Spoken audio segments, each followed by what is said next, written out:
आज हम पियाजे, वाइगॉस्की और कोहलबर्ग करेंगे। जो ऐसा कोई भी टीचिंग का एग्जाम नहीं है जहां पर टीचर्स का सिलेक्शन या टेट भी, जो आपका टीचर एलिजिबिलिटी टेस्ट भी है, देश भर में ऐसा कोई एग्जाम नहीं है जहां टीचिंग की बात हो पियाजे, वाइगॉस्की, कोहलबर्ग ना पूछा जाए।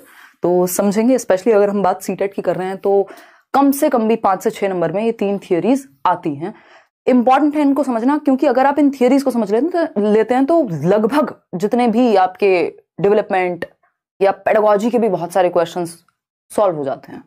और पियाजे, वाइगॉस्की, कोहलबर्ग क्रक्स है एक तरह से आपके सिलेबस के। अगर हम देखें, पियाजे से शुरुआत करते हैं। पियाजे, वाइगॉस्की, कोहलबर्ग तीनों को डिटेल में समझेंगे। बहुत सारी कंफ्यूजन और गलत चीजें या भ्रांतियां हम इन तीनों थियरीज के बारे में, स्पेशली पियाजे और वाइगॉस्की के बारे में बना लेते हैं, वो आपकी क्लियर होंगी। अच्छा, इसमें एक चीज ध्यान रखनी है, हमने डेवलपमेंट के समय पे एक वर्ड पढ़ा है कॉग्निटिव डेवलपमेंट, यानी संज्ञानात्मक विकास। दोनों ने थियरी जो है वो संज्ञानात्मक विकास की ही दी है, चाहे वो पियाजे हो चाहे वो वाइगॉस्की हो। कोहलबर्ग की नैतिक विकास की थियरी है, वो डिफरेंट हो जाएगा आपका मॉरलिटी, ठीक है, वो सोशल डेवलपमेंट से जुड़ा हुआ है। ये दोनों कॉग्निटिव यानी हमारे संज्ञानात्मक विकास से जुड़े हुए हैं। संज्ञानात्मक विकास क्या है? हमारा बौद्धिक विकास, हमारी बुद्धि का विकास, हमारी मेंटल स्किल्स यानी मानसिक क्षमताओं का विकास, हमारा सोचना, समझना, तर्क करना, पूछना, मतलब जितनी भी चीजें दिमाग से होती हैं, thinking, reasoning, problem solving, decision making, attention, memory, perception, जो भी काम आप दिमाग से कर सकते हैं वो सब जो है संज्ञान के अंदर आता है,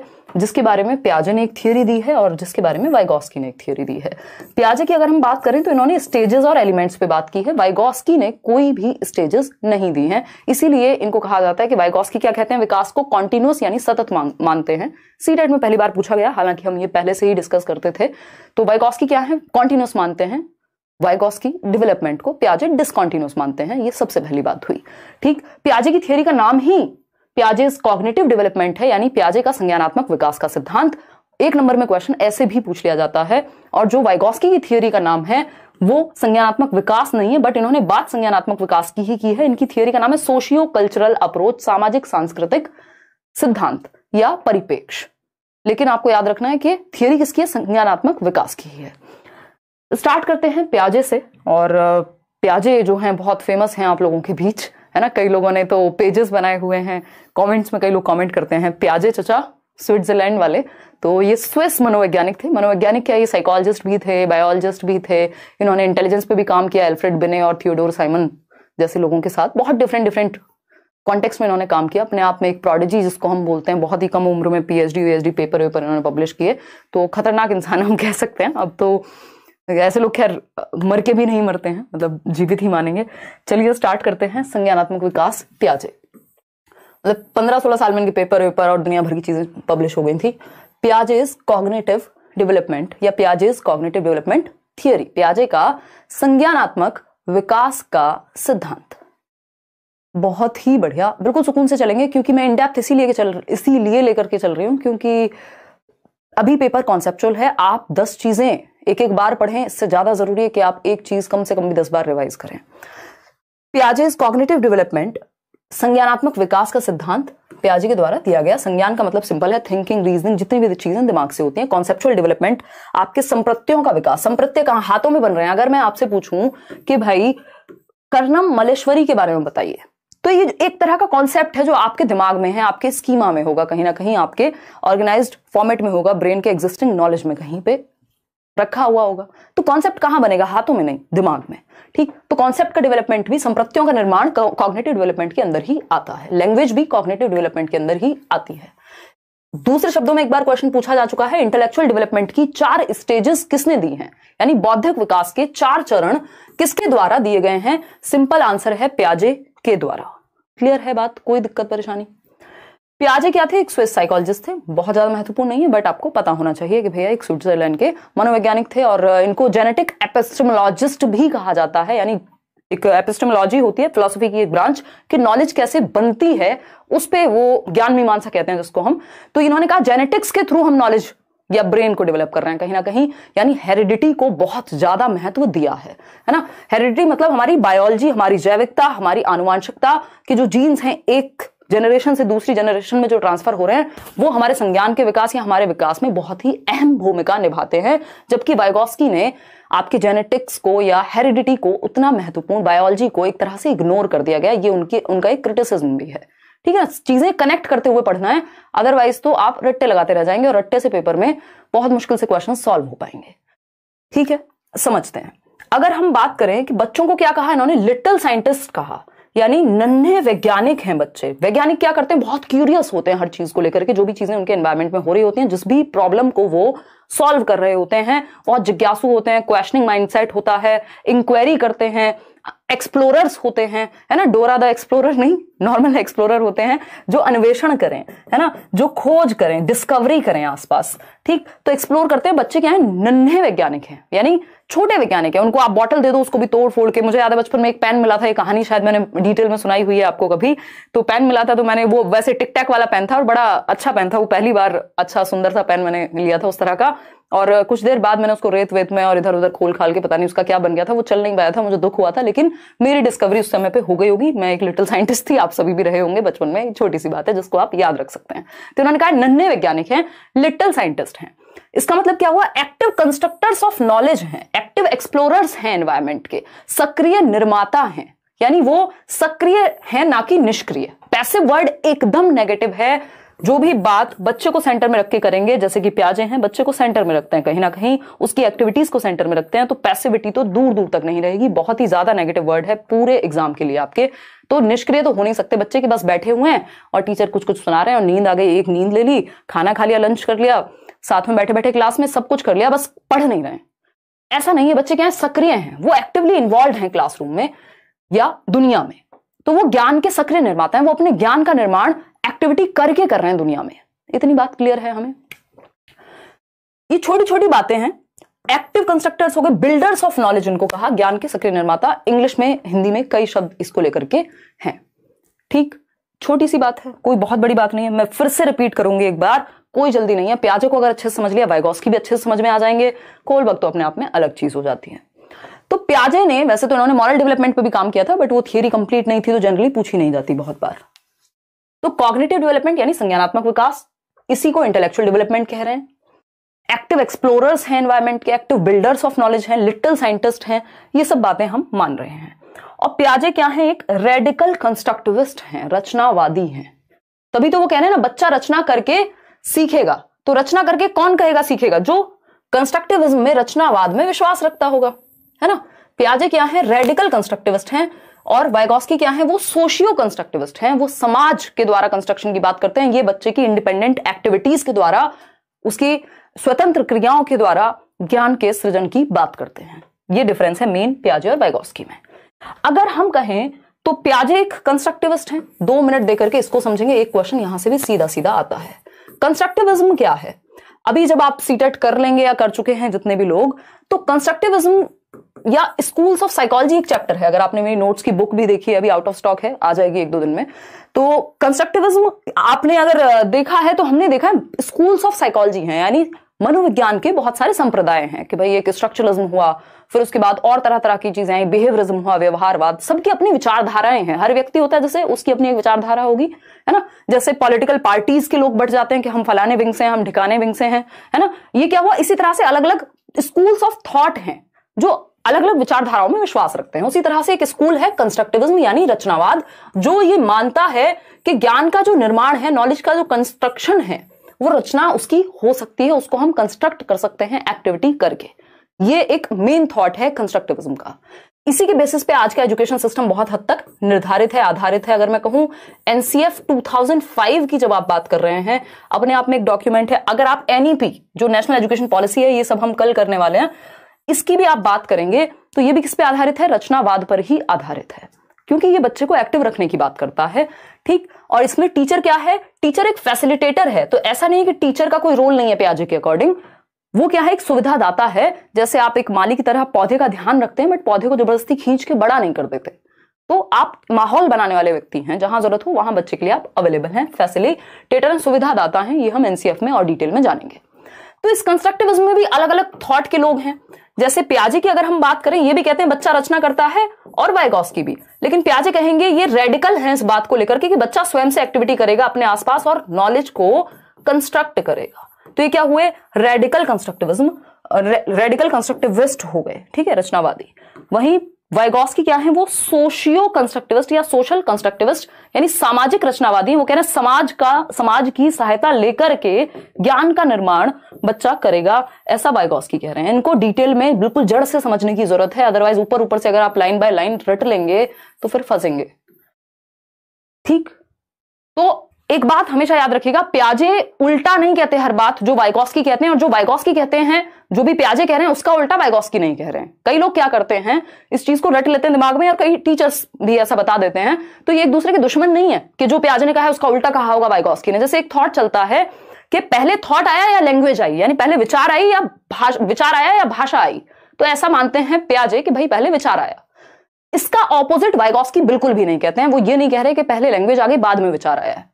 तो इस बात को ध्यान रखना है कि जब आप प्याजे और वाइगॉस्की के बीच में अंतर ढूंढ रहे हो या उनको काट ढूंढ रहे हो, एक दूसरे की डिफरेंसेस ढूंढ रहे हो, तो बहुत सारी चीजें इनमें कॉमन हैं, बहुत ही लिमिटेड चीजें हैं जो डिफरेंट हैं। तो उस पर अभी हम आएंगे, ठीक है।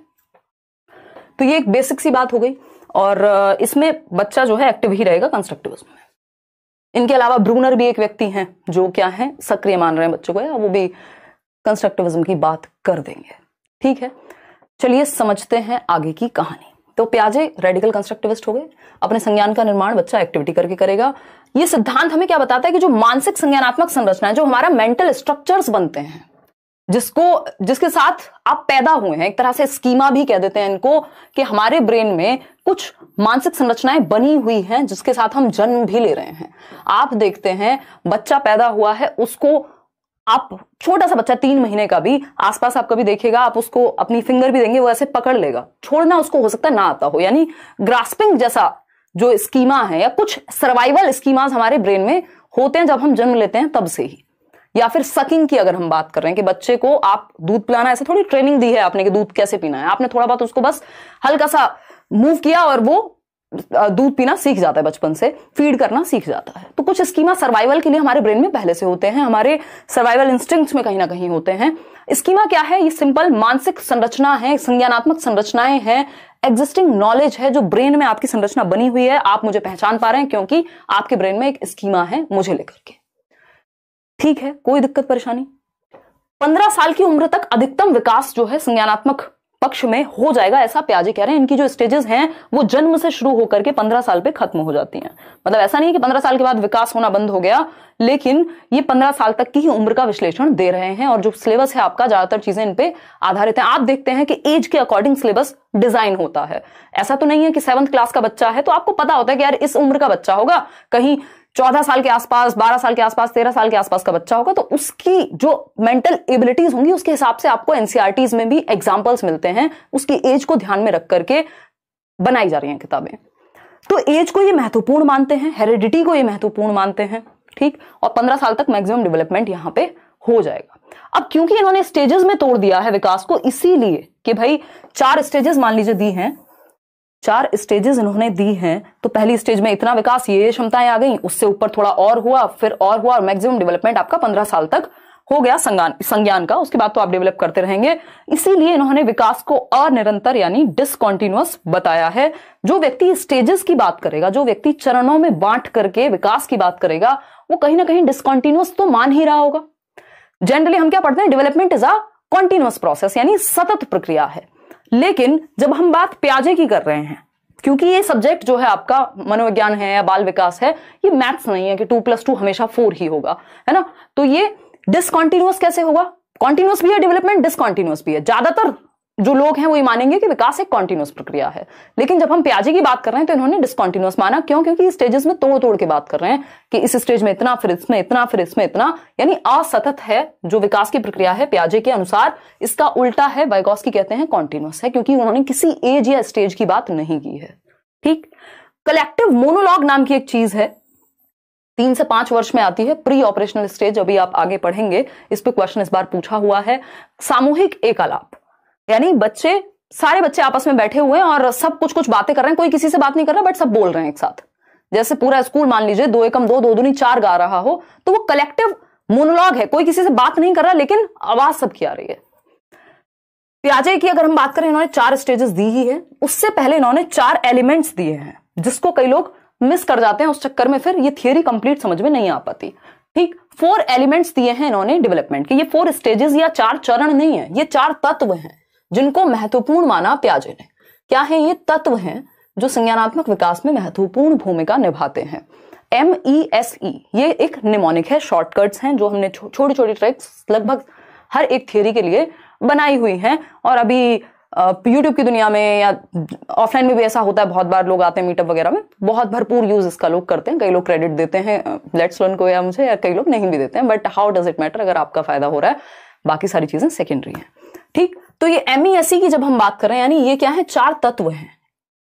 फर्स्ट M जिसका मतलब है मैचुरेशन यानी परिपक्वता, इसको दूसरे शब्दों में हेरिडिटी या जेनेटिक्स कह सकते हैं कि विकास की जो प्रक्रिया है वो हेरिडिटी से, आपके अंदर कुछ क्षमताएं हैं, एक मैच्योरिटी आ रही है। परिपक्वता का मतलब ही है एक प्रक्रिया जो हाईली रिलेटेड है आपकी हेरिडिटी से या बायोलॉजिकल प्रोसेस से, कि आपकी टांगें तो जन्म से थी लेकिन उनमें चलने की जो क्षमता आई वो मैच्योरिटी के साथ आई। तो ये हेरिडिटी से जुड़ी हुई एक प्रक्रिया है, हाईली रिलेटेड टू हेरिडिटी माना जाता है परिपक्वता को, जो एज के साथ आती हैं कुछ चीजें, और इसी हिसाब से हम सिलेबस वगैरह डिजाइन करते हैं, करिकुलम आपका डिजाइन होता है। तो ये पियाजे कह रहे हैं कि परिपक्वता यानी हेरिडिटी या जेनेटिकल जो फैक्टर्स हैं, मैचुरेशन है, वो बहुत महत्वपूर्ण है बच्चे को सिखाने में। आप एक 7 साल के बच्चे को 17 साल की उम्र की चीजें अगर सिखाएंगे तो ऐसा हो सकता है कि वो ना सीख पाए। ठीक, E फॉर एक्सपीरियंस, आप साइकिल चलाने के लिए भी पहले देखते हैं ना कि बच्चे के वो पैर हाथ उतने परिपक्व हुए कि नहीं हुए, इसी तरह से ब्रेन भी आपका टाइम के साथ परिपक्व होता है। E फॉर एक्सपीरियंस यानी अनुभव, आपको जो दुनिया में अनुभव मिलेगा वो भी आपके संज्ञान को, आपकी बुद्धि को बेहतर बनाने में सहायक होगा। इस अनुभव का दूसरा नाम एक्टिविटी है। कई बार पेपर में एक्टिविटी लिख देगा, कई बार पेपर में आपका एक्सपीरियंस लिख देगा। ठीक है, इतनी बात, या कोई दिक्कत परेशानी है? हाँ ठीक है। सुमित क्या कह रहे हो? सितंबर वाला बैच, सुमित अगर सितंबर तक कोई बैच लिया है पेडागोजी स्पेशल या कुछ भी, तो उसमें अगर कुछ एक्स्ट्रा चीज होगी वो डलवा दिया जाएगा, उससे पहले वाले बैचेस में ऐसा नहीं हो पाएगा। चलिए, अगर हम बात करते हैं S की, तो सोशल इंटरेक्शन, यानी पियाजे ये नहीं कह रहे हैं कि समाज बिल्कुल खराब चीज है बच्चे के विकास में, ये कह रहे हैं आप दुनिया में इंटरेक्ट तो कर ही रहे हैं, अंतःक्रिया तो कर ही रहे हैं और अपनी समझ बना रहे हैं, ऐसा नहीं दूसरों की समझ को भर ले रहे हैं अपने अंदर। तो ये हुआ सोशल इंटरेक्शन। फिर आती है एक चीज इक्विलिब्रेशन, ये बहुत महत्वपूर्ण है। सारा जो टेंशन है आपका कि अडेप्टेशन क्या होता है, ऑर्गेनाइजेशन क्या होता है, एसिमिलेशन क्या है, एकोमोडेशन क्या है, वो इसी से जुड़ा हुआ है। इक्विलिब्रेशन है संतुलन की प्रक्रिया, यानी हम अपने दिमाग में एक संतुलन क्रिएट करते हैं जब हम अपने संज्ञान, अपने कॉग्निशन को डेवलप करते हैं। हमारे दिमाग में जो है और दुनिया में जो है वो बैलेंस में है कि नहीं है, अदरवाइज तो हम क्या हो जाएगा, बहुत बड़ा कॉन्फ्लिक्ट हो जाएगा, दिमाग में विस्फोट हो जाएगा अगर इक्विलिब्रेशन नहीं होगा। तो ऐसा नहीं है हमेशा इक्विलिब्रेशन बना रहता है, बट इस प्रक्रिया को हम चलाते रहते हैं। तो ये चौथा महत्वपूर्ण फैक्टर है पियाजे की 4 तत्व के अनुसार या 4 एलिमेंट्स में। कई बार इसमें क्वेश्चन आता है कि इन 4 एलिमेंट्स में क्या शामिल नहीं होता, तो आप देख पा रहे हैं यहाँ लैंग्वेज शामिल नहीं है। क्या नहीं है? भाषा, यहाँ कोई भी एक फैक्टर नहीं है। अगर हम देखें, इसका ये मतलब बिल्कुल नहीं है कि भाषा को पियाजे ने ये कह दिया कि ये तो किसी काम की नहीं है, बट इन फैक्टर्स में शामिल नहीं है, महत्वपूर्ण है लेकिन इन 4 फैक्टर्स में नहीं आती। अलग से इसको महत्व नहीं दिया गया, लेकिन नकारा भी नहीं गया। ठीक है ना? तो ये ध्यान रखेंगे कि अगर पूछ लिया जाए तो हाँ भाई लैंग्वेज भी इंपॉर्टेंट है, लेकिन इन 4 एलिमेंट्स में लैंग्वेज नहीं आती। ईगो सेंट्रिक स्पीच की बात की है, उस पर आएंगे। तो ये 4 फैक्टर्स हैं, MESE, maturation, experience, social interaction और इक्विलिब्रेशन। अब आती है पियाजे की वर्ल्ड फेमस 4 स्टेजेस, है ना? नहीं इतना दुखी होने की, अच्छा तुम ये कमेंट पढ़ के हंस रही हो। हाँ, तो ये सब बातें थोड़ा सा लाइट माहौल करने के लिए होती हैं, है ना? किसी को तो बलि का बकरा बनना ही पड़ता है, स्केप गोट, आप लोगों को हंसाने के लिए। खैर छोड़िए। अगर हम बात करें पियाजे के अनुसार कॉग्निटिव डेवलपमेंट की 4 स्टेजेस हैं, SPCF, अगेन एक छोटा सा निमोनिक, SPCF यानी sensory motor, P for pre operational, C for concrete operational, F for formal operational. English में ही याद रखिएगा, अवॉइड कीजिएगा यहाँ पे हिंदी को, क्योंकि एक एक स्टेज के कई नाम होते हैं। साइकोलॉजी में, पेडागोजी में, चाइल्ड डेवलपमेंट में ये प्रॉब्लम रहती है, इसीलिए मेजरली हम इंग्लिश में पढ़ने की कोशिश करते हैं। सेंसरी मोटर स्टेज, इसको गत्यात्मक अवस्था भी कहते हैं, संवेदी परक भी कहते हैं, और भी इसके 70 तरीके के नाम हैं। ये जन्म से 2 वर्ष की अवस्था है, पहली स्टेज पियाजे के अकॉर्डिंग। 1 नंबर का क्वेश्चन सीधा पूछ लिया जाता है कि ये वाली स्टेज किस एज से शुरू होती है या क्या कहानी है। लाइक शेयर करना भूलना नहीं है साथ साथ। फिर आती है दूसरी स्टेज प्री ऑपरेशनल, क्योंकि P है ना सेकंड नंबर पे, 2 से 7 वर्ष। और आता है थर्ड स्टेज फिर कॉन्क्रीट ऑपरेशनल, इनका अपने आप में मीनिंग है, एक एक स्टेज में समझेंगे। 7 से 11 वर्ष, ठीक। औपचारिक सक्रिय अवस्था फॉर्मल ऑपरेशनल 11 से 15 वर्ष, इनकी एजेस भी दिमाग में होनी चाहिए। और आप देखते हैं 14-15 वर्ष तक बच्चा अपना 8th से निकल जाता है और लगभग सारी क्षमताएं डेवलप हो जाती हैं, ठीक।